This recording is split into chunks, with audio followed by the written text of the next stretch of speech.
here at beautiful Malibu High School, and I'm with the one and only Stu McMillan, who is a sprints coach and is considered one of the premier sprints coaches in the world. He's highly revered, he's highly sought after because he's the man with the knowledge about how to sprint better and faster. And he has a lot of knowledge about running in general. And today I want to learn how to actually sprint properly. Perfect, let's do it. All right, first of all, we're not gonna go for a jog.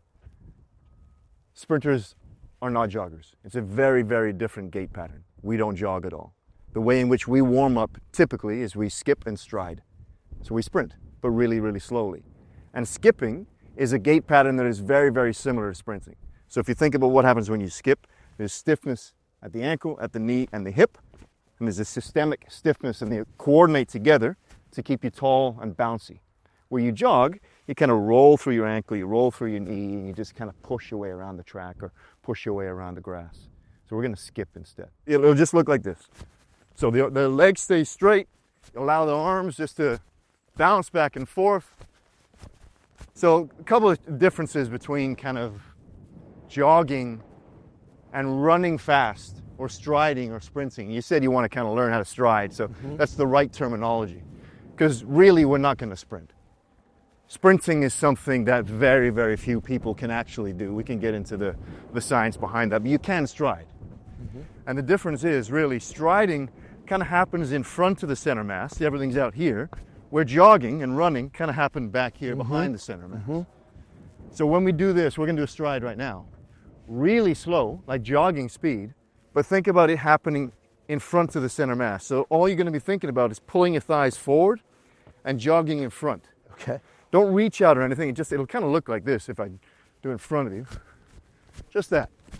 Just bringing your thigh in front and not leaving the foot behind you. So do I want to think about a little bit like instead of a high knee, it's a low knee? It's a low knee. Got it. The only cue is pull the thigh forward and be flat on the ground. And I'll tell you why flat on the ground in a minute. Okay. Just like this. Yeah, you got it now. Yeah, it took you a few steps, but you're there now. Had to get my arms into it for it to start happening. Yeah. So one of the other big differences between running and sprinting is the postural considerations. Posture in jogging and running is kind of closed. Everything's down here. It's very, very efficient. Sprinting is really expressive. It's very tall where you're using your entire body. Jogging is kind of a lower body activity. Sprinting is a total body activity. So think about boxing.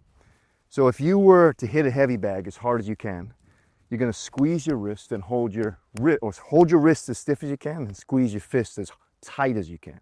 Because if you hit it, there's a lot of forces there. In fact, the peak forces when you hit a heavy bag is upwards of 5 times body weight. Exactly the same as what they are when you're sprinting. You wouldn't hit a heavy bag like this, so you shouldn't really sprint with a really, really relaxed ankle as well.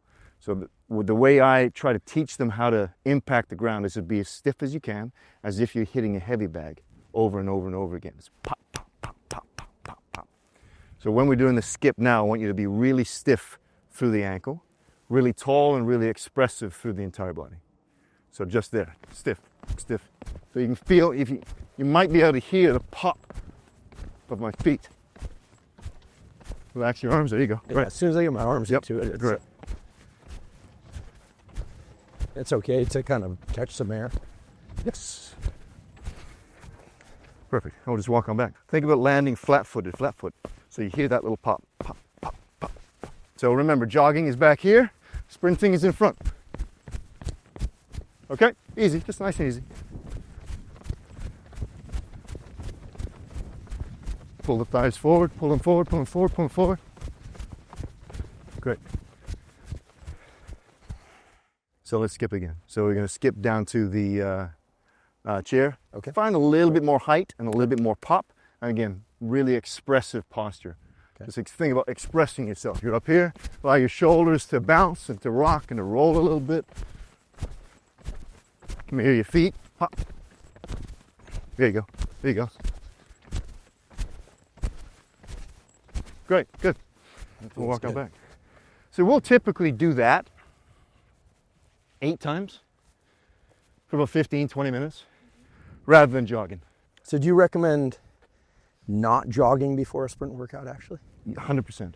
Interesting. I recommend, if anything, and this is the last one we're going to do here is just, this in front of you. That's difficult for many people. That's a different and a difficult coordination pattern. Everybody can skip. Mm-hmm. So I recommend skipping. What I would do, rather than jogging prior to a sprint practice, is skip, walk, skip, walk until you're at a point where you're thinking, okay, I can run a bit faster now. Do a couple faster runs, and then get into it. That's how I would do it. Right. Stiff ankle, pulling a thigh in front, relax the arms, good posture, very expressive. Okay? Pull in front, pull in front, pull in front. And then the knee can start coming up a little bit higher now as well. A little taller, a little taller.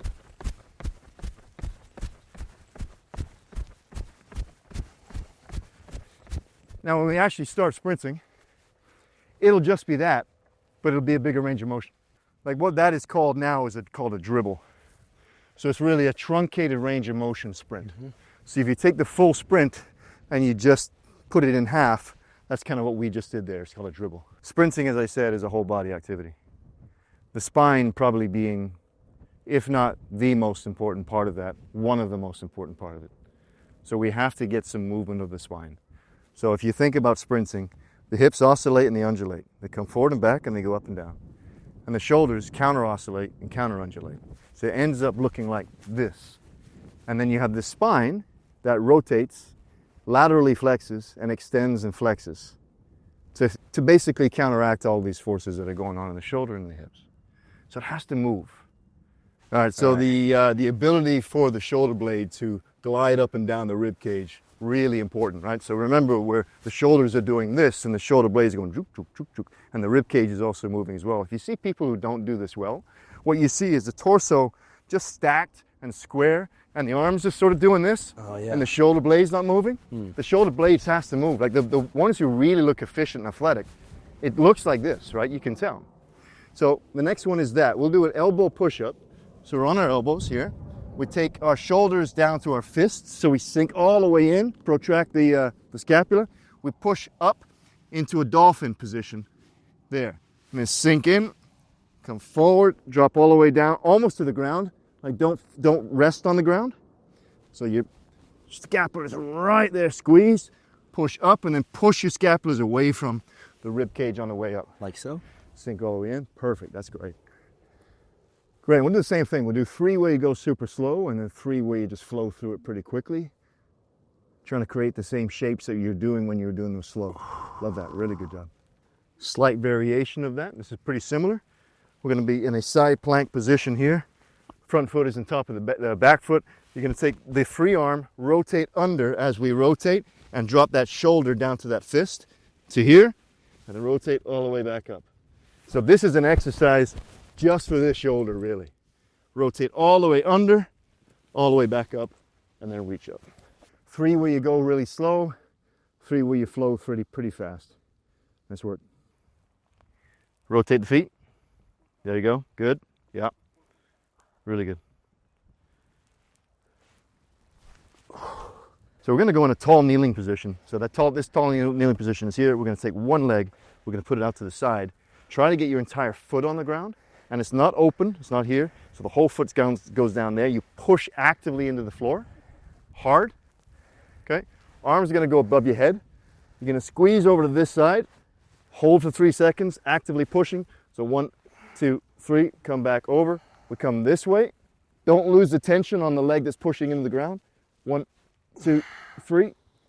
Come this way. Great. Now you do 5 or 6 on each leg. All right, so we're going to go into a half kneeling position, so 90 degrees on the front, 90 degrees on the back. From this position here, we're going to posteriorly rotate the pelvis. So just tuck the pelvis. Let's start off with both hands go up. We rotate to that side and then rotate back towards that back foot. So you're here, side bend, rotate back, hold for 3 seconds, and then come back out of it. Maintain that posterior pelvic tilt. So now we're combining some of the patterns of the spine. So if you remember, the spine flexes, extends, laterally flexes, and rotates. And we're kind of doing all of the things here except for the flexion. That feels good. There, side bend, yeah, exactly. Yeah. So this is kind of what it looks like when you're sprinting. You've got hip extension, you've got posterior rotation of the pelvis, you have lateral flexion and extension of the spine all at the same time. Man, that feels good. Yeah, it's good, right? So we try to coordinate and even combine some of these rotational stuff, what's called the spinal engine patterns, with this hip extension pattern. So that's kind of what we'll do now. So we're going to take it off the ground and go into a split squat position. We're actually going to hold this for 30 seconds. Go with that? Cool with trying it. A little bit of internal rotation with the front foot. The back foot is going to be, if you're hip width here, just go straight back and then out just by a few inches. Internally rotate there. Drop into a lunge where the front foot is directly on top of the laces of the front foot. So we're in this position. The front. Yep. Okay. And then push that back knee down. And then from this position now, we're going to pull the front heel towards the back foot. So actively, you should you feel now your hamstring engaging. Pulling the front foot forward so hard, you might be able to start, you might feel yourself starting to shake a little bit. Yeah. From this position now, we're going to rotate. Yeah, and then you side bend. Yeah, side bend. Rotate some more, side bend some more. Actively pull that front heel back. Feel the hamstring. How much more rotation can you get? Can you suck your pelvis back underneath you a little bit more there, Andrew? Yep, a little bit more posterior rotation. Great. A little bit higher, a little taller. Keep the front knee forward. Keep pulling back with the left foot. And then we slowly come back up. Great. So again, we're kind of just combining the important kind of secondary movement patterns in sprinting. The ability to extend the hip and the ability to move the spine. So let's do the other leg. And start pulling and just sink yourself into it. Pull yourself into the ground. Try to breathe as naturally as you can. And keep pulling, keep pulling, and keep pulling. This is the what we call the dynamic mobility portion of the warm-up now. So we're going to skip, and every third step we're going to drop into a lunge. All right, so it'll look like this. So skip, skip, drop, up, reach, skip, skip, drop, up, reach. Again, we're working on that hip extension pattern. Everything we do from the warm-up is really trying to get better access or gain better access to hip extension. Skip, skip, drop. Good. Reach both hands up. Push the rear knee back up as well. Straighten the back leg. That's awesome. Great. In this portion of the warm-up, we try to move the body in 3 planes, 3 velocities, and 3 types of range of motion. So we've gone forward. Now we're going to go sideways. Really, I mean, we got a lot of sort of lateral forces, rotational forces when we sprint. So it's important that we just don't go straight. And we don't just go forward. We do all things. So we're going to do a side shuffle. It's the same as before, though. Everything that we do, think about being flat-footed on the ground. So you're impacting the ground like you're punching it. We're never here up on our toes and never down here on the heels. It's flat foot. So even on the shuffle, just think about pulling the laces up towards the knees. But if you remember, the difference between sprinting and jogging is the expressiveness of it and the posture of it. So we're not going to shuffle down here. It's up here with big arms. Oh, nice. Opening up, and we'll come down to around where the pole is, and then the same thing going back. Yeah, exactly. Great, great, great. Great. Good, and now we'll backwards walk. So backwards walk, the heel's going to come to the butt, and then reach back behind you. Keep the torso fairly upright as we do that. Keeping the foot fully dorsiflexed all the time, that is toes up towards the knees. Cool, and then we'll just walk on back. All right, so we're going to skip. This time, rather than just being here, it's going to be big arms. We're just throwing them about. No real rules about what you're doing with it. Just throw them about. And we can go this way. We can go across. Anything you want to do with them. Don't worry about bringing your knees up. Keep your legs fairly straight. Not bad. Okay, that's good. And those little kind of dribble steps we did earlier. Pop, pop, pop, pop. We'll do 5 of those. And then we'll go fairly wide with the feet. Kind of one bounce in the middle, one to the left, one to the right, one back in the middle. Pop back up, pop, pop, pop, pop. So it'll be pop, pop, pop, pop. Come here. 1, 2, 3, 4. Bounce back up, pop, pop, pop, pop. There. 1, 2, 3, 4. Bounce back up. So try to cover those 5 steps in like 3 meters. Pop, pop, pop, pop. there. 3 meters, about 3.6 yards. So here's the issue with most people who are doing karaoke. They just try and move their feet as fast as they can. We're trying to get full extension on the foot that's coming back. So external rotation here, and internal rotation here, counter rotation of the spine. So the movement is in the twisting. That's the exercise. Good, Andrew. Yeah, nice work, great. Thanks. First backwards one we did was just backwards walking. Now we're gonna skip. Now heel the butt, heel the butt, heel the butt, push back. Yeah, you got it, there you go, there you go. Keep it there. You don't have to go faster, you don't have to be bigger. Heel the butt, push back. Push the sole of your heel back. Get the knee behind the butt, knee behind the butt, knee behind the butt. There you go, all right, good. Oh man. I don't think you'll see a sprinter on the planet who doesn't do a linear and a lateral leg swing. So you grab a hold of something, you come up onto the toe of the outer foot, and we're just going to start off just swinging the other leg, trying to keep your pelvis kind of in place but not locked. Like allow it to move a little bit, but you also don't want it just to do this. So start off pretty small, and as you get comfortable, just to allow it to swing.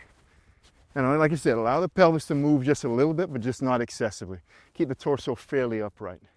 Once we've done the other leg, or we've done both legs, we're going to be up on one foot, and we're going to go laterally, so across the body now. So we externally rotate when we come into abduction, and we internally rotate when we come into adduction. So we come across, so the toes basically pointing towards the outside of our body on each direction. And there'll be a little bit of rotation on the stance foot. And again, we start off just fairly small, and we allow it to swing, a little bit bigger, a little bit bigger, and then it's a nice big swing. So again, no magic number. I'd say somewhere between 6 and 12 is about good of the full swings. Remember the difference between jogging and sprinting? Primary one is posture. Posture in sprinting is very, very expressive. And I'll say expressive a lot. Express yourself maximally. Jogging is not that. Everything jogging is down here, right? That's not a bad thing. I'm just saying that's the task, right? So we come here, and we come all the way to the outside. We come to the front, all the way to the outside, come to the front. And we'll do about 5 or 6 forward, and then 5 or 6 backwards. So the knee comes all the way up. So for me, that's all the way up right there. It stays up there as it comes back, and then it comes down and it rotates. That's really good, actually. Yeah, really good. Great. 2 more exercises that every sprinter on the planet does. One's called an eagle and one's called a scorpion. So we're going to do eagles first. You're on your back, your arms are out to your side. So we're here, and just let it swing. Just let it swing. He's making this look real easy. All right. Oh, and then we're going to do the other side. We're going to roll over, and then it's just that side. Nice. And then again, no real magic number here. It's between 6, 8, 10, 12. Flip over onto your other side when you feel like you've done enough. Great. Yeah, really good job. And if you want to hang out there in that extended position for a second or two, just do what your body's asking you to do. That feels good. All right, so we would typically now do a couple of strides. So I want you to start off doing kind of the skips that we were doing before, which was low amplitude. The knees are just down here. And we're just thinking about the impact of the ground and the pop, pop, pop. So really stiff impact on the ground, really being a kind of big and open. And with each step, we're just going to get a little bit bigger, a little bit more expressive, drive the thigh up a little bit higher. So by the end, the thigh is going to be up here. So it's just going to start down here. It's up, it's up, it's up, it's up, it's up higher and higher and higher. We start pulling the other thigh up and getting a bit more height. Start swinging the arms. That feels good. Yeah, nice work, great. I don't really typically use percentages, but if you want a percentage of if you were to go out and maximally run right now, this is like 50%. So that's your pace, and we'll go down to about where that garbage can is. You know, when you cut this, Yeah. if they edit it from here, Yeah. just down, Yeah. money. You got that? Don't do that. I'm a big believer in beginner's mind. Tim Ferriss has talked about this for years, and he borrowed it from other people, and I'm borrowing it from him, and I don't want to appear like I know what I'm doing. Mistakes and all, warts and all. Otherwise, there's nothing to learn. No errors, no plasticity. Lower body looks great. Okay, thank Upper you. body, I don't think you move from this position. All right, I'll open up the upper body. So just allow that to swing. Remember, so the hips oscillate and they undulate, and the shoulders do the same. you should feel the shoulders sort of bouncing, rocking and rolling a little bit. So it's okay if they move? Oh, no, it's more than okay if they move a little bit, 100%. Right. Just rock and roll. There you go. A little bit higher, pull the thigh forward. Yeah, great. This requires a little bit of balance. We normally do this barefoot. It's cold today. Let's not bother. The connection between how you're applying force into the ground and what you're doing as you project your center mass into space is everything in sprinting. Can you connect your foot with the hip? So we'll start off, we'll just go into a drinking bird position, which is kind of a half RDL, where it's this thigh is back and the torso, there should be a straight line here between the shoulder and the knee. You can bend that back leg if you want to, but you don't need to. Straight line between the knee and the shoulder. It's about a half range of motion. Full range of motion will be all the way down there. So half is here. You're going to hold that for 3 seconds. You're going to swing it up, and you'll be in this position. You hold that for 3 seconds. Now this position up here, this is basically the top position of a sprint. So you'll see, Andrew, here that the foot should be directly underneath the knee, or the lace is directly underneath the knee. And the knee, the height of that should be about where the belly button is, depending upon how mobile you are. Well, some people are going to be down here. Yeah. Some are going to be way up here. Some sprinters are super mobile on the way up there. Rob actually is doing a pretty good job right there. Hold that for 3 seconds. Come back down into the half RDL position. 1, 2, 3. Come back up. 1, 2, 3. Right there. Great. Yeah, not gripping with the planted foot. Yes. With the toes takes the shaking mostly away. Exactly. And we'll do about 5 per leg. And when you come to the top, sorry, I should have looked. When I come to the top, am I standing tall? There. Open it up. Okay. Right here. Yeah. And now we're putting all that together, and you're going to finish up onto the toe of the stance leg. So 1, 2, 3, up, and step forward. All right, not bad. Not bad. Let's do 2 easy strides. If the last ones are 50%, these ones are 60%. Okay. So when we're just thinking about pulling forward and stepping over the opposite knee. So pulling the thigh forward and stepping over the opposite knee. And Andrew, you're also thinking about keeping that upper body loose. Yes. Pick your thighs up. Pick your feet up a little higher. Up here, up here, up here. There you go. Oh, yes, yes, yes, yes, yes. Great, good. The other thing with jogging is a lot of horizontal force. Like everything's sort of back here, and that's what you want to do. Where sprinting is almost 100% vertical force. It's straight down, straight up, straight down, straight up. We have this conversation every day when I'm coaching the athletes. Just be expressive. Be more expressive. I want you to express yourself fully. Like we talk about that a lot. Like, what does that mean? Like, express yourself. Be big and open and free, you know? Where, so many of the other things, as you said, we're just not doing that. All right, one more stride. All right. Okay, same as what we just did. I like that. But you're just going to be a little bit more vertical. Just think about up, up, up, up, up, up, up, up, up. Once you've got some forward momentum, just think vertical, up, up, up, up, up. Just doing high knees. That is a lot better than what I was thinking it might be. Okay. Like coming into today, I said, all right, if I had that picture in my mind of what you're going to be able to do, I'd be really happy. I hope people will try some of these things because it's a distinctly different sensation than jogging or what I think of as sprinting, which we haven't really done today, right? We strided. Yeah. I feel much more alert. I think posturally, I feel open. I was on a plane this morning, and all that. I think the things that kind of open up your lungs, but it's not the kind of like grinding effort. But I can tell it's cumulative. After this, I could see it's a workout, even though it might just seem like we're going a short distance. Yeah. 100%. It's the most rhythmical, the most fluid, the most coordinated that are the best athletes, regardless of the sport. It's not the most powerful. It's not the biggest. It's not the strongest. It's the ones who have the most rhythm, most coordination. And sprinting is the ultimate test of that. Try it. Do it. Don't try it. Just do it. It's so much fun. And I hope my editing team will keep in some of the wobbles and errors in my mechanical ones and my less mechanical ones if they were there. It's really good to see that unless you're a natural, I suppose no one gets any form of exercise exactly right the first time, and just to keep doing it. All right. Thanks so much, Stu. Yeah, no worries. Looking forward to our conversation tomorrow. You too.